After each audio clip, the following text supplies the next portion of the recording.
all things war-related, so I appreciate your time today. Mike, I'm going to begin with you because, as noted, it appears that Russia's offensive has begun. You believe that it will remain largely focused in the Donbass. As you know, there have been reports that Russia has far greater ambitions, perhaps even making another attempt at Kyiv. Why do you think this offensive will be more muted? So I think the offensive actually began several weeks ago, and it's been in progress for some time. It's clearly focused on the Donbass. There are at least 5 different axes of attack that the Russian military is pursuing right now. It appears that Russian military war aims remain capturing the Donbass.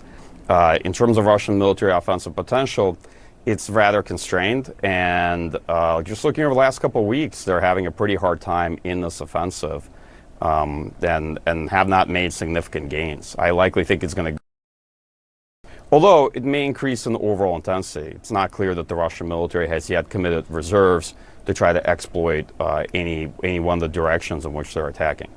And on that point, Ryan, over the past few months, there have been changes in military leadership in Russia. There have been more conscripts thrown in, as many as 300,000 going back to last September. Obviously, Wagner Group is putting in convicts into battle as well, and there's talks of even more conscriptions to come. That aside, here is how Joint Chiefs Chairman Milley characterized the situation this week. Here's what he said. He said, Russia has lost strategically, operationally, and tactically. And in addition, Undersecretary of State Victoria Nuland has called very pathetic. Are they right, or in your view, is that a premature assessment? I think this war has clearly been a disaster for Russia, but Russia's theory of victory, such as it is that it can outlast the Western coalition that is backing Ukraine. And there are some signs that that coalition is starting to crack. And I think a lot depends, especially if this war drags on more, what happens in our next election cycle in the United States, as well as elections among key European states that are our partners and are also backing Ukraine. So Putin thinks he can just outweight that coalition. Whether that's true is remained to be seen. Yeah, time perhaps is on his side is how he's viewing it, at least. Mike, what are some of the biggest challenges that Ukraine is facing right now? I think for Ukraine, the challenge is right now how to defend against the Russian offensive while keeping a substantial amount of forces in reserve to conduct their own major operation later this spring. I think, as always, they're working with issues of force quality. Both sides have significant levels of casualties. As the war goes on, often you lose your best people, your best equipment. So it's a challenge to replace those individuals in order to be capable of conducting offensive operations. I think, like any military, they face shortages when it comes to equipment or ammunition. And if you look over the past year, a lot of Western military assistance has been critical, but it's come at a point where we're sort of just in time for Ukrainian needs. Enduring challenge in this conflict. And Mike, sticking with you, Ukraine has finally gained those Western takes, and that has received a lot of media attention, though you view this as more of a symbolic gain for the country. Going back to the ammunition and the air defense that Ukraine desperately needs as well, how concerned are you about the quantity that can be delivered and the time in which it can be delivered for Ukraine? Sure. So first and foremost, I think air defense ammunition, artillery ammunition remain the top 2 priorities for Ukraine. And everything else is probably secondary relative to that. In terms of quantities, Ukrainian military is an artillery-heavy army, so it requires substantial amounts of artillery ammunition just to sustain war, but especially if they're going to go on to the offense in the spring. Same thing goes for air defense to make sure the Russian air power does not become effective in this conflict at any point. With regards to military equipment and the assistance package that was provided in January, it will take some months for that equipment to not arrive, but for Ukrainians to be trained on that equipment in sufficient quantities. And Ryan, there's a legitimate concern about the stockpiles available both in reserves in Western countries and the ability with which defense companies can produce them in time for Ukraine, particularly in regards to for ammunition. Is Russia facing similar shortages and issues? Russia is absolutely facing similar shortages and issues, but unlike the United States, to worry about other fronts and other global commitments, whereas the United States has to hedge and able to conduct operations elsewhere. Let's say, for example, if China attacks Taiwan.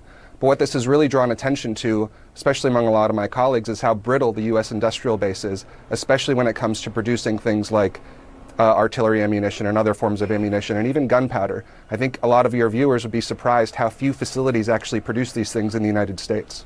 Ryan, Putin has toned down his wildly exaggerated and I would just say irresponsible nuclear threats that we had heard a few months ago. That having been said, I know you are one to argue that we shouldn't dismiss nuclear weapon being used. What do you see in the months ahead as in terms of the threat assessment that Putin could in fact return to that?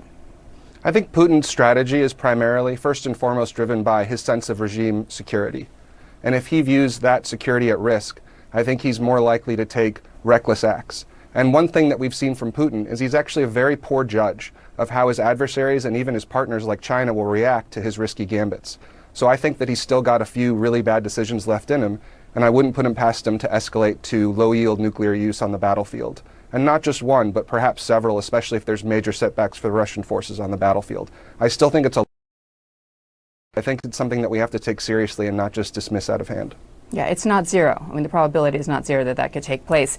Mike, finally, I'll close with you. It doesn't appear, unfortunately, that this war is going to end anytime soon. What will it take for that to happen? And I would imagine you agree it's not probably going to be this year. Yeah, I doubt it will take place this year. I mean, major interstate conventional wars of this kind, they tend to cluster broadly in two categories. Often they tend to be either rather short, lasting a few weeks or a few months, or if they go on for this long, they typically go on for at least several years. What will it take for the war to end? Well, that's a difficult question. From Ukrainian military success to perhaps a more pessimistic variant where at the end of the day, what emerges is some sort of unhappy stalemate on the battlefield. Or, to be perfectly frank, the way the war could progress is that the ending doesn't resolve any of the fundamental issues in this war. That's at the end of the day what happened in 2014, 2015. This war is a continuation war of the original Russian invasion of Ukraine. And how it ends could potentially result in yet another war. Often these conflicts go in series where neither party is able to attain what they want. So the folks who push for an early negotiation, perhaps a contrived armistice of some kind, on the one hand, that's a laudable pursuit, but on the other hand, at this stage, it's clear that it would most likely result in Russia trying to rearm and then pursuing the war yet again, right? And so an artificial peace is very likely to yield to yet another war. Yeah, you're right to point out this war didn't start, as many people may think it did last year. It started several years prior to that.